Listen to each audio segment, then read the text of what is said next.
He wasn't too impressed with the Indian medicines, although they were really were wonderful. Now the Cooper family, particular, this Mary Cooper, she knew herbs and things and she taught one of the boys, Edmund, all about it. He knew all about these herbs and things and the cures that you could get from them, but that's all gone, lost now. But I remember some of the boys telling me, you know, that they'd give them this bone set tea, they called it, of this herb that they'd dried out and put it in, and oh, they said that was bitter as gall almost, but they used to give them to thin out the blood, and in the spring they claimed it was a great cure.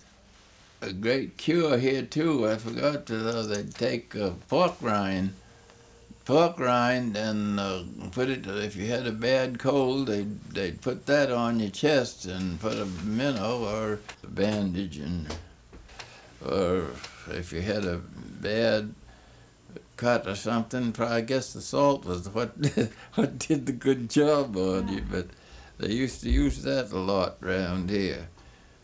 Then let's see, what else did they use? The goose grease, I believe, was another great thing, which was for most everything. There was sassafras tea. I forgot about that too. Yes, I used to use that. That stuff is strong, let me tell you. We used to, as kids, we used to pull the sassafras roots up and chew it. Oh, there was a lot of those home remedies that really were wonderful, and I don't know what we'd done if we hadn't had them, because we couldn't go to a drugstore. It was 20 miles away, and you know, 2 hours and a half or 3 hours. There had to be a fast horse that could do it in 2 hours and a half with all the sandy road and uphill and so forth and back.